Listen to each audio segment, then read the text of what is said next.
అన్న అయితే 2 రోజుల క్రితం జరిగిన మహానాడు గురించి కూడా రోజు వైసీపీ నాయకులు మాట్లాడుతున్నారు. ఫెయిల్ అయిపోయింది అని చెప్పి మాట్లాడుతున్నారు. నిజంగా హైబ్రిడ్ విధానం ఫస్ట్ టైం తీసుకొచ్చారు ఇండియాలోనే, ఎప్పుడు జరగలేదు, ఏ పార్టీలో జరగలేదు. అది ఫెయిల్ అయిందా లేకపోతే సక్సెస్ అయిందంటారా? నేను ఒక మాట చెప్తాను. తెలుగుదేశం పార్టీ సంవత్సరాల విషయాల్లో కూడా సమస్య నిర్మాణం లేని వైసీపీ మాట్లాడటం అనేది హాస్యపదం. ఎందుకంటే వాళ్ళకి ఎక్కడ కూడా భూస్థాయి నుంచి రాష్ట్ర స్థాయి వరకు వాళ్ళ నెట్వర్క్ లేదు. వైసీపీకి పేటీఎం బ్యాచ్ తప్ప. తెలుగుదేశం పార్టీకి అలా కాదు. భారతదేశంలోనే ప్రాంతీయ పార్టీల్లో ఒక బలమైన క్యాటర్ కలిగిన పార్టీ. గ్రామ స్థాయి నుంచి, మండల స్థాయి నుంచి, కాన్స్టిట్యూన్సీ స్థాయి నుంచి, జిల్లా స్థాయి వరకు నుంచి, రాష్ట్ర స్థాయి వరకు ఏ స్థాయిలో తీసుకున్నా ఇవాళ నుంచి కాదు ఇది. అన్న స్వర్గీయ నందమూరి తారక రామారావు గారు పార్టీ పెట్టినప్పటి నుంచి ఈ వ్యవస్థ నడుస్తూనే ఉంది. చంద్రబాబు నాయుడు గారిని వచ్చిన తర్వాత దాన్ని ఒక సిస్టమేటిక్గా ముందు తీసుకుని వెళ్తూ ఉంటే నారా లోకేష్ బాబు గారి ఆధ్వర్యంలో అది డిజిటలైజ్ అయ్యి ప్రతి ఏరియాలో కూడా ఈరోజు మెంబర్షిప్ ఉంది. 1 కోటి మెంబర్షిప్ దాటింది తెలుగుదేశం పార్టీకి. అంటే ఒక క్యాటర్ ఉన్న పార్టీ మహానాడు ఫెయిల్యూర్ అని ఎలా చెప్తారు? అంటే ఏ విధంగా? మనం విజయవాడ తూర్పు తీసుకుందాం, 11 ప్రాంతాల్లో జరగలేదా? ప్రతి కాన్స్టిట్యున్సీలో కూడా, నియోజకవర్గంలో కూడా ఎన్ని క్లస్టర్లు ఉంటే అంతమంది, అన్ని ఏరియాల్లో గ్రాండ్గా జరిగింది. ఒక్కొక్క చోట 4,000 మంది కూడా వచ్చారు. ఒక్కొక్క చోట అది అంటే ఆ ఏరియాని బట్టి, గ్రామాన్ని బట్టి కూడా ఇది ఫుల్ సక్సెస్. అంటే వీళ్ళు ఏడటానికి ఏమీ లేక లాస్ట్కి మహానాడు మీద కూడా నెల్లూరులో పెడతామంటే ఏడ్చారు, విజయనగరంలో పెడుతున్నామంటే ఏడ్చారు.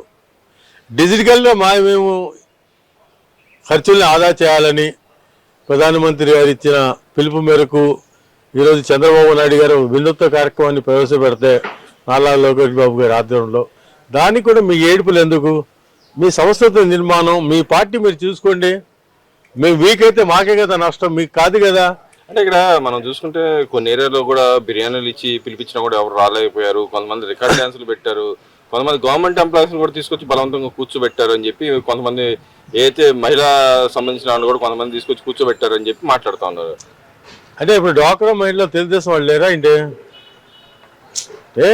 డ్వాక్రా సంఘాల్లో తెలుగుదేశం వాళ్ళు ఉండరా? ఇది ఎవ్వరు కూడా ఎవరిని బలవంతం చేసి వీళ్ళ హయాంలో లాగా వీఆర్ఓల్ని వాడుకొని చేసింది అయితే కార్యక్రమం కాదు. ఎలా జనాభా వచ్చారు అనేది అందరికీ తెలుసు. బిర్యానీలు ఇచ్చి డబ్బులు ఇచ్చి చేసేంత కార్యక్రమం కాదు ఇది. ఎందుకంటే జరిగింది మామూలుగా మీకు డిజిటల్. అలాంటప్పుడు వచ్చేవాళ్ళు జరిగిన దానికి మాకు అంత అవసరం ఉంది అంటే వీళ్ళు ఏం మాట్లాడుతూ ఉన్నారో కూడా అర్థం కాని విధంగా వీళ్ళ ఏడుపు ఏంటో అర్థం కావట్లేదు. రాష్ట్రంలో మంచి చేసినా ఏడుస్తారు. ఈ పార్టీ కార్యక్రమాలు కూడా ఏడుపులేంటి? ఇదే ప్రభుత్వాన్ని ఎక్కడైనా వాడుకున్నామా? ఎక్కడ ప్రభుత్వాన్ని వాడుకోలేదే, యంత్రాంగాన్ని. అంటే ఇక్కడ మన కొడాల నాని గారు కూడా చెబుతా ఉన్నాడు. ఆయన బయటకు వచ్చి నిన్న దాకా మాట్లాడిన నాయకుడు కూడా ఇవాళ వచ్చి మాట్లాడుతూ ఉన్నాడు. తెలుగుదేశం పార్టీ తెలుగువారి ఆత్మగౌరవాన్ని ఢిల్లీలో కాళ్ళు పట్టుకొని వచ్చాడు, కాళ్ళ దగ్గర పెట్టాడని చెప్పి మాట్లాడుతున్నాడు. బీజేపీ కాళ్ళ దగ్గర పెట్టాడని మాట్లాడుతున్నాడు. నిజంగానే అసలు తెలుగుదేశం కానీ ఇటు ఆంధ్ర ప్రజలు కానీ అలా ఉన్నారంటారు అసలు? ఇప్పుడు తెలుగుదేశం పార్టీ ఎన్డీఏలో ఉందా లేదా? తెలుగుదేశం పార్టీ ఎన్డీఏలో ఉన్నప్పుడు మేము ప్రధానమంత్రితో బాబు గారు ఏం చేశారు అనేది అది రాష్ట్ర ప్రజలందరికీ మేము చెప్పి చేశాం. నీలాగా వ్యభిచారం చేయలేదే మీ జగన్మోహన్ రెడ్డి లాగా. మీరు ఢిల్లీలో ఏ స్థాయిలో వంగి ఆయన కాళ్ళ మీద పడ్డారో ఇవాళ కూడా చరిత్ర ఉంది.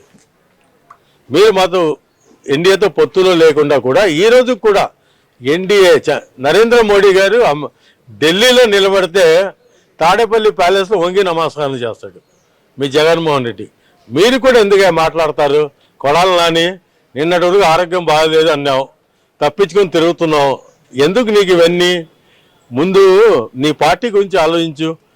జగన్మోహన్ రెడ్డి నరేంద్ర మోడీ దగ్గర ఏ విధంగా ఉన్నాడో, మీరు పొత్తులో లేకుండా ఎంత మీరు ఊడిగం చేశారో, ఎంత బానిసలుగా బతికారో ఈ రాష్ట్ర ప్రజలందరూ తెలుసు.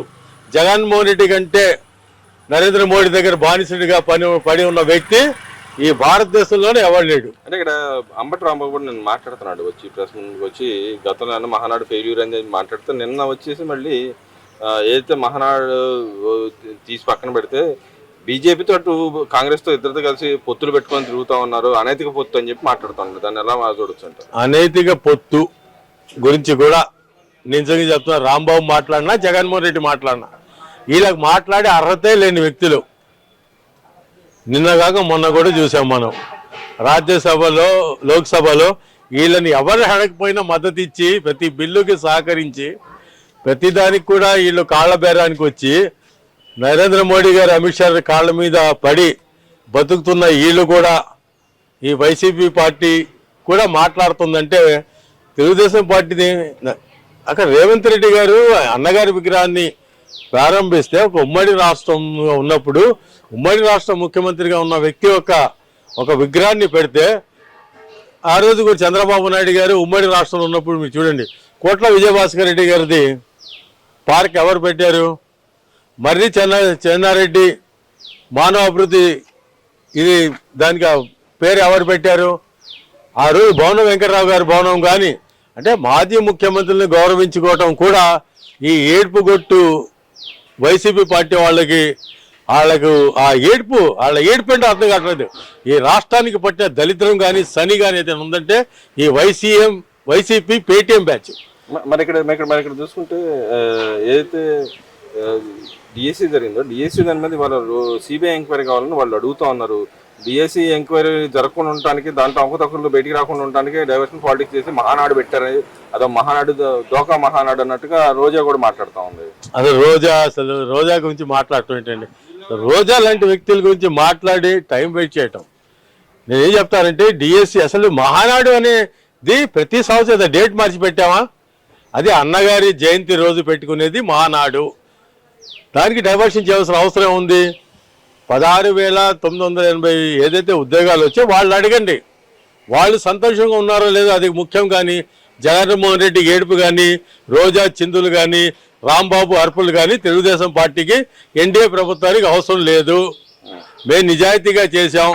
మీలాగా ఈ మన హోటల్స్లో పెట్టుకొని టూరిజంలో పెట్టుకొని మన ఏది అగ్రిగోల్డ్ ఫామ్ హౌస్లో మీ అధికారంలో పెట్టి మీరు చేశారే, అలా మేము రాసుకోలేదు ఇళ్లలో కూర్చొని. కాబట్టి డిఎస్సి అనేది ఎంత పారదర్శకంగా జరిగిందో ఆ కమిషనర్గా ఉన్న అమ్మాయి కూడా ఆ రోజు ఐఏఎస్ ఆఫీసరే, ఆమె కూడా బాగా సమాధానం ఇచ్చింది. ఈ వైసీపీ ఎమ్మెల్యేలు ఎవరైతే వెళ్తే వాళ్ళకి ఆమె క్లియర్గా చెప్పింది. అంటే వీళ్ళు ఏమీ లేక చెప్తున్నాను కదండి, స్త్రీ శక్తి ఆగిపోద్ది అంటారు. బస్సులు ఎలక్ట్రికల్ బస్సులు తీసుకొని వస్తూ ఉంటే స్త్రీ శక్తి ఆగిపోయి ఆపేయడానికి అంటారు. అంటే వీళ్ళకి ఏం లేదు, గ్యాస్ సిలిండర్లు అందటం లేదంటారు, తల్లికి దీవెన అసలు ఎవరికి ఇవ్వలేదు అంటారు. వీళ్ళ అమ్మఒడి ఎంతమందికి ఇచ్చారు, మా హయాంలో ఎంత, అంటే ఏది ఆ రోజులు మీరు పింఛన్లు ఎంతమందికి ఇచ్చారు, మీరు ఇచ్చింది ఎంత, మేము ఇస్తుంది ఎంత? అంటే ఈ 2 ఏళ్ల వెన్నుపోటు అనే పుస్తకం కూడా లాంచ్ చేసిన పరిస్థితి. ఈ గొడ్డల పార్టీకి ఆ సిగ్గులేని ఆ నాయకులు వాళ్ళకి మారరు. వెన్నుపోటు ఏంటి? 1996లో జరిగింది. ఇది అధికార మార్పిడి. ఈ గవర్నమెంట్ 2 ఏళ్లలో వెన్నుపోటు పొడిచారు. అవును, గొడ్డల పోటు అయితే పొడవలేదు కదా. ఇంట్లో బాబాయిని బాత్రూంలో పడుకోబెట్టినట్టు ప్రజల్ని పడుకోబెట్టలేదు కదా. అంటే మా కార్యకర్తలు మేము చంపుకుంటే మా ఇష్టం అని చెప్పి మాట్లాడు. అవును, వాళ్ళకి అధికారం ఉంది కదా. జగన్మోహన్ రెడ్డి టైర్ కింద కార్యకర్త రావచ్చు, లేకపోతే వాళ్ళ దగ్గర పనిచేసే డ్రైవర్ని చంపి వాళ్ళ ఇంటికి తీసుకెళ్ళొచ్చు, లేకపోతే వాళ్ళ లావాదేవీలకి అడ్డుకొస్తే దస్తగిరి లాంటి వాళ్ళని మబ్బు పెట్టవచ్చు. వీళ్ళకి అధికారం ఉంది. వీళ్ళు ఏంటంటే మామూలుగా చెప్తా చూసారా, పాము తన పిల్లల్ని అదే తింటుందని. ఈ వైసీపీ నాయకులు జగన్మోహన్ రెడ్డి దగ్గర నుంచి కింద పేటీఎం వరకు వీళ్ళందరికీ కూడా ఈ అలవాటు. వీళ్ళు కూడా తెలుగుదేశం గురించి, తెలుగుదేశం మహానాడు గురించి, నారా చంద్రబాబు నాయుడు గురించి వీళ్ళు ఇంకా మాట్లాడుతూ ఉన్నారంటే ఇది చాలా సిగ్గుచేటు. వాళ్ళు ఇంకా మారాలి. మన ఇక్కడ చూసుకుంటే పార్టీలో ఎవరైతే బాధితులుగా ఇబ్బంది పడ్డారో వాళ్ళ కార్యకర్తలందరినీ పైకి పిలిచి ఆర్థిక సాయం కానీ ఇంకో రకంగా హెల్ప్ చేసిన పరిస్థితి ఉంది మహానాడులో, టీడీపీలో. మరి వాళ్ళ కార్యకర్తలు నేను చంపుకుంటాను నా ఇష్టం అని చెప్పి ఆయన మాట్లాడుతున్నాడు.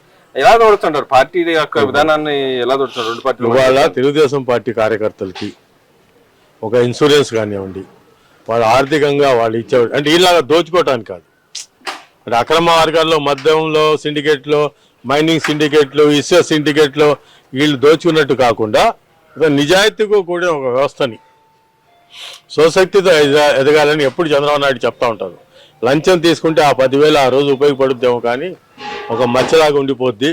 మీకు మీరుగా ఏం చేయాలో ఆలోచించి మీ అందరికీ కూడా జీవితాలని మార్పు తీసుకొస్తానని ఒక కంకణం కట్టుకొని ఈరోజు తెలుగుదేశం పార్టీ నారా చంద్రబాబు నాయుడు గారి ఆధ్వర్యంలో ఆ రోజు ఎలాగైతే నడిచిందో దానికి రెట్టింపుగా వాడు నారా లోకేష్ బాబు గారి ఆధ్వర్యంలో కార్యకర్తలు అందరి గురించి ఆలోచిస్తున్నాడు. కార్యకర్తల్ని అందరినీ కూడా ఏదో విధంగా పైకి తీసుకురావాలనే ఒక కృతనిశ్చయంతో ఉన్న ఈ పార్టీ గురించి వైసీపీ పేటీఎం మాట్లాడే అర్హత హక్కు లేదు. అంటే అక్కడ నుంచి అక్కడ ఉన్న కార్యకర్తలు మీరేం సజెస్ట్ చేస్తారు? మరి ఆయన ఏమన్నా నేను నా కార్యకర్తలు నేను చంపుకుంటా అంటున్నాడు. మరి మీరంటాడు సీనియర్ నాయకులు అయినప్పుడు ఒక సాధారణ ప్రజలుగా మీరు ఎలా చూస్తారు అలాంటి వ్యక్తిని? కానీ ఆ పార్టీ కార్యకర్తలకు ఏమైనా సజెస్ట్ చేస్తారు? రాజారెడ్డి గారి దగ్గర నుంచి మొదలైన జగన్మోహన్ రెడ్డి సామ్రాజ్యం ఆ రోజు ఎలా మొదలైందో ఈ రోజు కూడా అదే విధంగా నడుస్తుంది. వీళ్ళు ఎవరిని అవసరానికి అన్నం పెట్టిన వాళ్ళు కూడా వీళ్ళు అవసరానికి పక్కన పెట్టేస్తారు, సున్నం పెడతారు. వీళ్ళ చరిత్రే అది. కాబట్టి కొత్తగా ప్రతిరోజు వీళ్ళ చరిత్ర మనం గుర్తు చేయాల్సిన అవసరం లేదు. నేను మొన్న కూడా చెప్పాను, ఎప్పుడు చెప్తా ఉంటాను, 2019 కాదు, మీరు ఏది చెప్తే అది నమ్మటానికి జగన్మోహన్ రెడ్డి గారు మీరు చెప్పాల్సినన్ని నమ్మాల్సిన రోజులన్నీ ప్రజలు మీరు చెప్పాల్సింది చెప్పారు, నమ్మాల్సింది నమ్మారు. ఒక్కసారి మీకు అవకాశం ఇచ్చి ఈ రాష్ట్రం సర్వనాశం అయిపోయిన విషయం ప్రజలు ఎవరు కూడా మర్చిపోవటం లేదు. కాబట్టి మీరు ఏం చేసినా, మీరు ఎన్ని చెప్పినా 2029లో ప్రజలు మిమ్మల్ని నమ్మే పరిస్థితి లేదు. మీకు అధికారం రావటం అనేది కళ. మీ నాయకుల చేత మీరు ఇలాగే మాట్లాడిస్తూ ఉండండి. ఉన్న 4 ఆ 11 కూడా పోయేటట్టు చేసుకోమాకండి. అంటే ఇక్కడ రేపు ఏదైతే జరగబోతుందో దాన్ని కూడా వాళ్ళు పెద్ద ఎత్తున టీడీపీ నాయకులు మన ఓట్లు తీసేయబోతామని చెప్పి ప్రచారం చేస్తున్నారు. మీటింగ్లు జరుగుతా ఉన్నాయి. ఎలా చూస్తారు? అంటే దొంగ ఓట్లు పెట్టుకున్న వాడికైతే భయం అండి సర్వలన. నిజంగా ఈ రాష్ట్రంలో పుట్టి ఈ రాష్ట్రంలో పెరిగిన వాళ్ళు ఎవరికి కూడా అవసరం లేదు, భయపడాల్సిన అవసరం లేదు. ఈ రాష్ట్రంలో లేకుండా లేకపోతే కడపలో పేరు రాసుకొని విజయవాడలో పేరు రాసుకొని అలా డబ్లింగ్ ఉన్న వాళ్ళకైతే బాధలు ఇవన్నీ. ఒకే ఓటు ఉంటుంది రాష్ట్రం మొత్తం మీద. కాబట్టి ఎవరు ఎలాంటి విషయాల్లో కూడా భయపడాల్సిన అవసరం లేదు. సర్వల్ల ఎలాంటి నష్టం జరగదు. చంద్రబాబు నాయుడు లాంటి సెక్యులర్ ముఖ్యమంత్రి పరిపాలిస్తున్న రాష్ట్రంలో ఏ వర్గానికి కానీ ఏ కులానికి కానీ ఎలాంటి నష్టం జరగదు. అంటే ఇక్కడ మరి గతంలో చూసాం మనం, లోకల్ బాడీ ఎన్నికల్లో ఎక్కడో తమిళనాడు నుంచి కూడా ఓట్లు తీసుకొచ్చి ఓట్లు వేయించిన పరిస్థితి ఉండేది గతంలో. మరి దాని ఇంపాక్ట్ రేపొద్దున ఎలా ఉండబోతుంది? అలాంటి